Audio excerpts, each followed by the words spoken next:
Welcome, everybody. I am going live today. It is Friday, which means it's Founder Friday. This is the day where I don't have a coach that joins me. I just share the lessons that I learned from this week. Welcome. Really appreciate seeing you guys. If you've been following along for the past couple of weeks, I've been going live every day to share lessons, but I've now been inviting coaches on. Also, I haven't been doing Instagram Live. It's all been on LinkedIn, YouTube, and Facebook, although I am dedicating to Fridays being on both Instagram Live and the rest of our platforms. Today is the day to share reflections on the week and any kind of major lessons I learned that were helpful for me, and hopefully that means they can be helpful for you too as well. I'm Claire Wasserman, by the way. I'm the founder and author of Ladies Get Paid. If you don't know us, well, now you do. We are an educational platform, global community, and book that is all about helping women earn more and live better.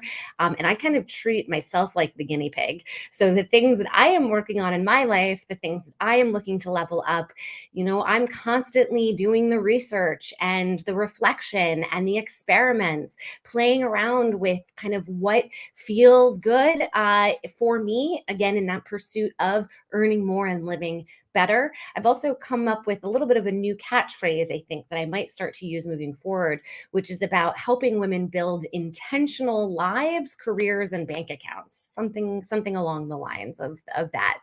And so in that spirit of intentionality, the thing that I really wanted to share as my Founder Friday lessons learned for this week was what happened when I tracked my time, and not just tracked my time, but analyzed my time.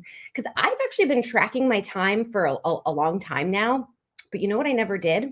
I never actually looked at it after I did it. It was an exercise for me to, try to stay motivated, hold myself accountable, be intentional with my choices, right? Like, if you want to know where your life is going, like what your life is all about, just look at what your time is all about. Okay. But I wasn't taking that next step of actually analyzing my time. I would record it, and I'll tell you how I do that in just a minute, but I never reflected on my time tracking. I just went through the motions of doing it and moving on, doing it and moving on. And so then it wasn't really helpful, actually. It was just like another chore. And by the way, if you're hearing me say time tracking and you're thinking, oh God, this sounds awful, and I really don't want to do this, it is eye-opening. It is eye-opening when you do it. Because again, I'm going to repeat what I said earlier. Your life is in the moment. So if you want to know how you're living in the moment, you might want to track it. And at least for some time, look at where it's going, make some different choices, and then forget about it. Maybe you don't need to track your time forevermore. It could just be a really good exercise in getting in touch with who you are, right? Like kind of an existential exercise. So here's how I do my time tracking. And then I'll tell you from this week when I analyzed where my time went, what I learned, and some great things that I discovered and how I'm going to be doing some stuff differently. So there probably are apps out there where you track your time. I'm going to research what those are. But for now, I just have a Google Excel spreadsheet. Every day, I have 3 columns in that spreadsheet. I have the day, I have a column that says time, and I have a column that says activity. I record every time I change tasks. I'm just going to use the word tasks, but it could be, activity or whatever. And I would say when the minute is. So I do not round up. I am saying, okay, at 7:06 a.m., I woke up and went on my phone. At 7:42, I dragged my ass out of bed and I made coffee, right? I journaled, and I am writing that. And so and at first that's quite tedious to do, I understand, but again, it'll pay dividends if you do it. So stick with it. What I find so interesting about needing to record every time you change tasks, it's going to make you really question in that moment, do I want to change tasks? So if you're somebody who is constantly getting distracted, right? You're just really struggling with procrastination, you're unfocused, or you're somebody who's very overwhelmed, you really try to multitask, you have a lot of things going on in your life, this time tracking is for you because it's going to really make you be intentional and focused with every choice you make.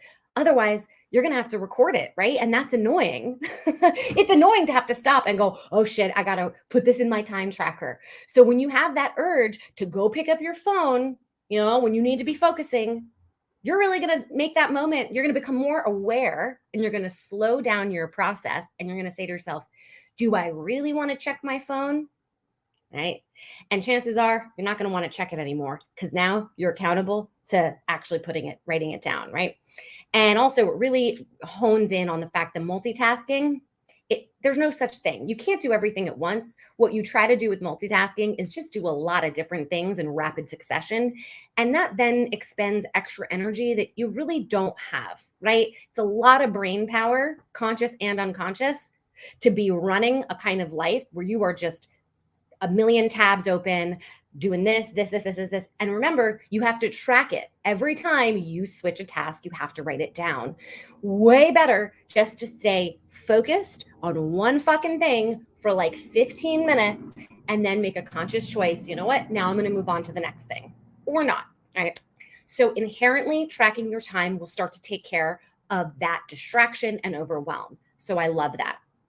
Now, the next thing is something that I really learned this week in analyzing where my time was going. And so every morning I would look at the day before and I would calculate, and I have categories. I know what my number one priority was. Okay. Like I would then calculate them all up into chunks so I could see, all right, 4 hours or 3 hours was spent on my number one priority.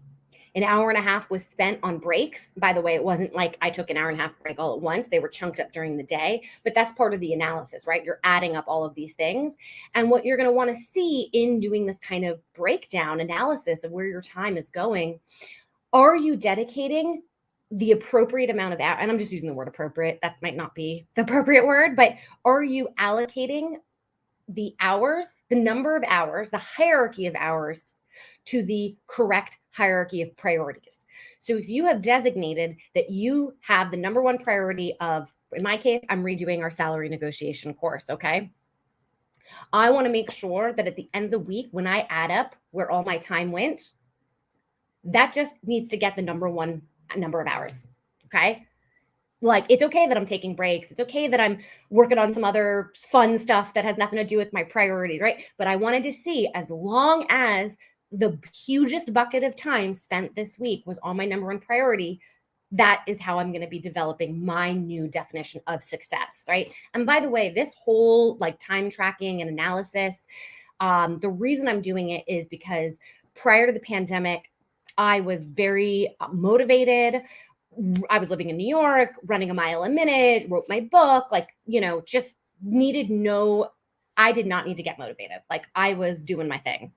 Pandemic happened, book was done, moved to Los Angeles. And I went the polar opposite of how I've lived my life, right? Which was like high adrenaline ambition to total sloth. Okay. Sloth, snacking, watching Bravo, napping. Okay. Well, I now need to get back into the motivation train. However, I don't want to live in that crazy adrenaline the way that I was before. I have to really figure out an internal motivation, a sustained energy, so that I can work in a way that does not lead to burnout, right? So I'm kind of training myself to find new ways of working. Here's something I learned from this week from tracking my hours and analyzing them that I found extremely helpful. Instead of coming into the week with a pre-designated plan of exactly how I wanted things to go, I knew my priorities, wanted to be clear. I knew where I needed to be focusing, but there was no structure. It was, let's just see, what is my natural proclivity here? How many hours a day can I work? And when do I get distracted? Like, what's my natural focus time? And in analyzing where all my hours went, I really had to train myself to not judge myself. So when looking at my hours going, dang, I took all of these breaks, right? I could feel myself wanting to judge myself, right? But I'm really trying to come at my life in a super compassionate and curious way. And then say to myself, now understanding the baseline of where my time goes, how can I make micro improvements? Okay. So again, I'm going to repeat myself. This isn't working backwards from this pre-designated plan of how this is exactly how I want my week to go. And this is how I define productivity. And then fitting into that and then fighting it, right? Because shit happens and you're tired. But instead, actually just seeing in a given week, if I am not massively pushing myself, what's my baseline? There was something very liberating about that. Thank you, Teresa. That's so nice. Yeah, there was something very liberating about accepting my baseline and saying, I'm going to create a plan from my baseline, because that plan now is going to be extremely personalized to my circadian rhythm. It's going to be extremely personalized to my baggage, my obstacles, my distractors, right? My fears, all of those things, right? Instead of, again, all these like plans that are out there that like pre-prescribe you how to be productive, like it is just so deeply personal, and it changes. Okay. So here are some other things I learned in this week. I and by the way, it's something I learned from the week before was I had spent 9 hours one day. So by the way, if you're curious, I average about 6.5 hours a day of work. Of course, I want to judge that. I don't think it's enough. And like work is not about the number of hours you spend. It's about like the quality that it's quality, not quantity. However, I'm not pushing myself, right? Like 6.5 hours, like I can do a bit more. Okay. But my baseline 6.5 hours. And I said, great. Now I can see room for improvement. Let's figure out where is there improvement. However, something that I found very interesting was there was one day last week where I did work 9 hours and I focused on my priorities. I was very good in my allocation of time. However, when I reflected on that day, I didn't feel proud of myself. I didn't feel good. So the data, the information, I realized, well, why is that? I have to figure out why, even though I was, quote, productive, I didn't feel happy. What's happening here? And I have a daily journaling practice. So every morning when I wake up, I just write whatever comes to my head. It's usually really poorly written, which is also a great exercise for me since I'm a perfectionist of just like writing like shit. And I was just writing, why am I unhappy, even though I was productive, even though I met my goals technically, right? And I had an aha moment, which is I'm not fully proud of myself and feeling fulfilled in my work and my life if I do not experience what I call idea flow. Idea flow, right? So I just feel alive when I have an idea, usually happens when I'm walking, and I just let myself go, right? The idea, it's really big, and then I start making connections between things in my life and our community and big vision stuff, and that makes me feel, I'm actually, to be honest, guys, a high.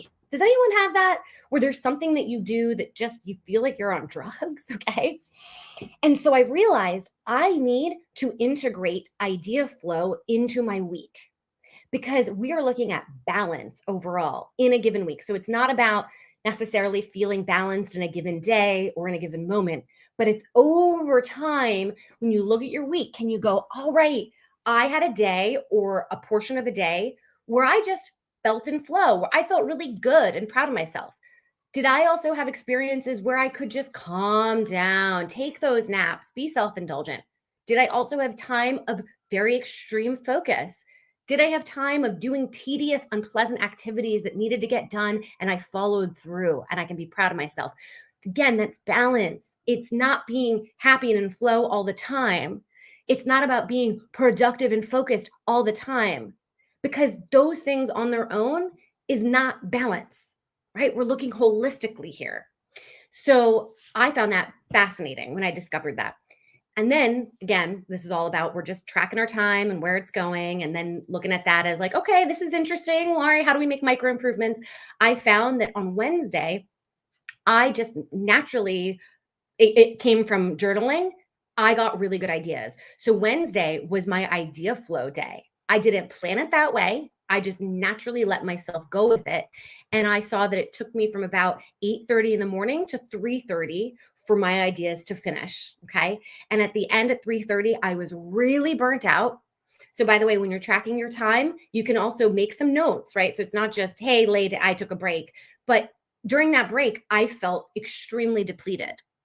If I hadn't been in this very conscientious mindset in the way that I've been describing to you, I probably at that moment would have beat myself up for the burnout. I would be like, Claire, like, why are you burnt out? Like, I just would have been hard on myself. But instead, knowing that I had been in this very intense idea flow for so many hours, of course it led to burnout. And I also trusted that I'm not doing that every day. It was just Wednesday.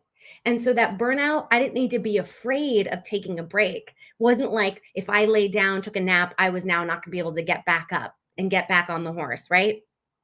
I don't know if any of this is making sense. It might sound a bit jumbled to you because I did prepare a little bit for this talk, but I'm kind of going all over the place. But I do hope that you're kind of seeing like generally what I'm talking about here and the benefits of not just tracking your time, but really like digging into and analyzing the time. The other thing that I really found helpful this week for myself was, oh, thank you. It makes sense. Good. It's nice to get some feedback. By the way, if you're curious while I'm looking around, I'm on both Instagram Live and also like 3 other platforms. Other thing I found really interesting was taking my feelings seriously. So, for example, I am very, very resistant to posting on social media consistently. I hate doing it. Like I will create a bunch of content and never post it. I literally have a Google folder with, I shit you not, 100 clips, but I have not posted them. I just keep like creating and not posting and getting very frustrated at myself, you know? So I have this desire to do it, but I don't do it. Okay. And I'm in this loop. Yeah, same here.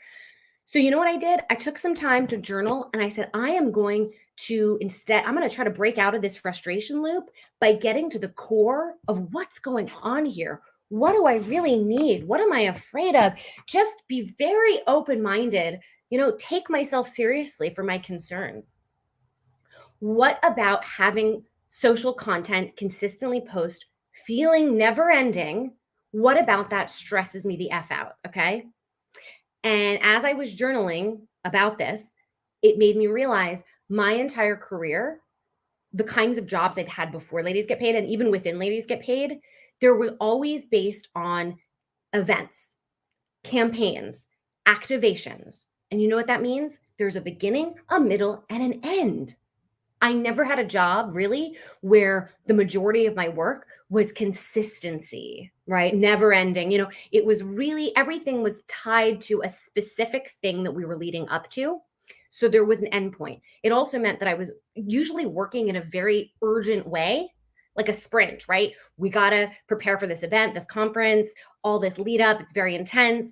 And then there's burnout, right? So I had really kind of trained myself both the way that I work, but also how I feel about my work. I'd really trained myself to operate in sprints. Okay. And I thought to myself, okay, if that's my natural proclivity, again, we're not doing something because we think it sounds right or we're told that we should. We really are working off of our baseline of what, it naturally comes to us. If naturally my proclivity is to want to work in sprints, meaning beginning, middle, and end, having an end, I had an incredible aha moment that then triggered the idea flow that I talked about earlier.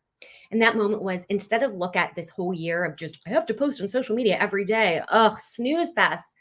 I am now going to be doing something where every month there's a theme of something I'm working on.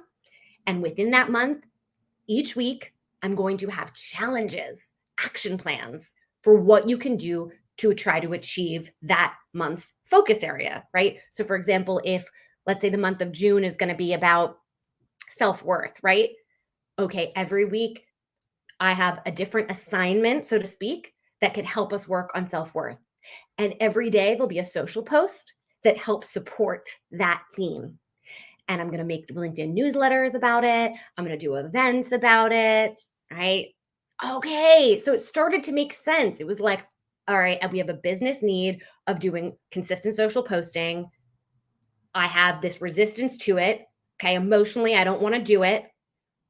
How do we solve this? The first step is take your feelings seriously. Don't gaslight yourself. Don't stuff them down. Don't judge your feelings. Don't tell yourself you're wrong. Get curious about them. Really try to uncover the why I feel frustrated. Why? Whatever your answer is to that, ask yourself again, why? Think of yourself as a little kid. Every time that you come up with an answer, you just keep saying why until you will get to a natural point where you go, okay, I think I got to the core. And again, usually it's a fear, right? And so it requires you to have a ton of bravery to do this, guys, right? To confront yourself. But isn't it better for you to deal with the real shit instead of sometimes the obfuscation, We just like end up creating problems for ourselves to avoid actually dealing with the real authentic problems, right? And so I find it very interesting that the day that I had my idea flow, right, that feeling of aliveness, of connectedness to my purpose, what I'm great at, it came immediately after I had the bravery to really look my fears in the eyes, right? So and so I then let myself go with the idea flow, and that then changed what I was working on the rest of the week. Of course, it's a longer story. There'll be things coming out about it. I'll be sharing these things later, of course. But I just found when I reflected on this week, I thought, well, what was the process of getting me to this great place where I could feel in flow, where I could feel, more connected, having my thoughts, feelings, and deliverables, deadlines, how can we align them together? I want to stop feeling so in conflict. I want to stop feeling like I'm fighting myself constantly, right? I think a lot of you probably are feeling me on this, right?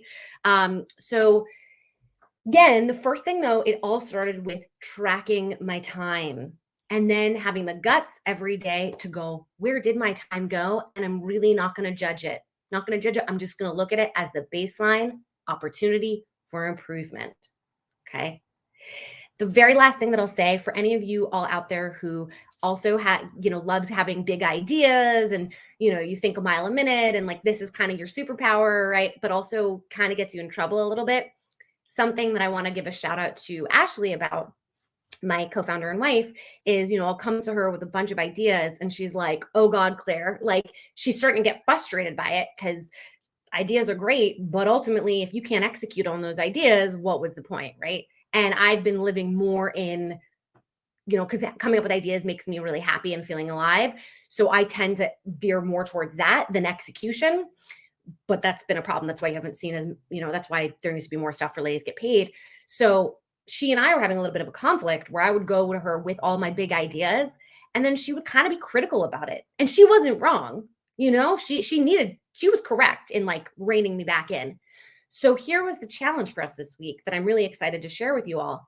And this can be really applicable to any relationship you have, whether it's personal, professional, romantic, whatever. You're proud of something that you're bringing to the table and the other person has some critical feedback on it.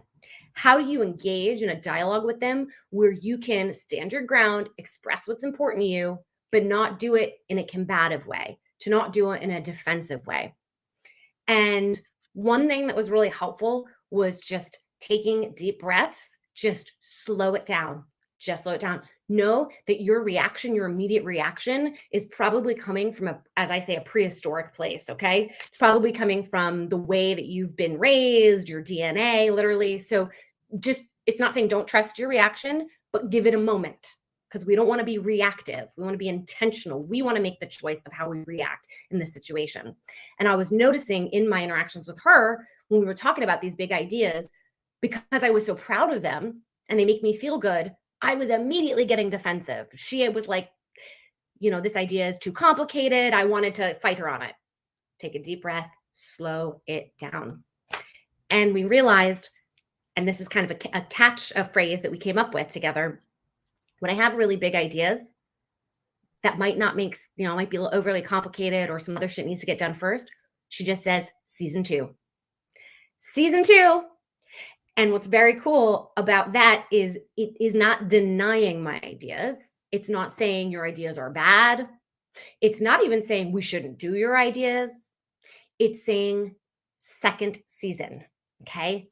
That means there's just some other things we need to do first that it's going to make everything else easier. Okay. Wow. So but the only way that we figured this out was in slowing it down. Now, was I good at this? No, I was terrible. I definitely have room for improvement here in terms of my communication style with my partner in regards to our company, right? But I love by the end of all of this that there was a catchphrase that we came up with. So I'm curious for you all if that ends up being helpful in your life, where if there's this consistent combative back and forth that you have, whether it's with yourself or another person, if you can have, like people have safe words, right? Like safe words, right? If you could have this sort of like funny phrase that either you say or they say, right? that just kind of encapsulates the point that you're trying to make. Again, everything I'm saying here could sound totally maniac. Like, it's funny. I was going to say, I feel like I'm over caffeinated, but I'm actually really under caffeinated and need to get coffee now. But it really was helpful to have some kind of like phrase for ourselves in this heated dialogue. So yes, season 2. So when I have really big ideas and we're getting into them, she's like, season 2, high five. I feel taken care of. I don't need to defend myself at, my ideas anymore. We are at time, my friends. So happy Friday, or whatever day you are watching this. Follow me on Instagram if you are so inclined. I am at Claire Gets Paid. And of course, join Ladies Get Paid if you have not already. It's an open and free community, ladiesgetpaid.com. I hope you all had a wonderful week and you're going into a weekend full of rest and self-nourishment. It is a Memorial Day weekend, which maybe means some parties for folks. I'm going to a wedding. Yay. And just, yes, have a beautiful weekend. And we'll see you not on Monday because that's a day off. So starting on Tuesday, check our website. Also check our LinkedIn page. Every day I go live with coaches. So Fridays are reserved for just me when I share my lessons, but every day we have scheduled for the next few months, I interview different coaches who share our mission and helping you earn more and live better. We have really, really good interviews that are recorded that are up on our Facebook, YouTube, and LinkedIn page. So again, I'm not doing them on Instagram anymore. That's just my Fridays. So come and join our other pages and you're going to get some really, really interesting insights from these different coaches. So check our website, ladiesgetpaid.com, later today for who we have upcoming next week. But most importantly, stay well. Now go get paid. Bye, y'all.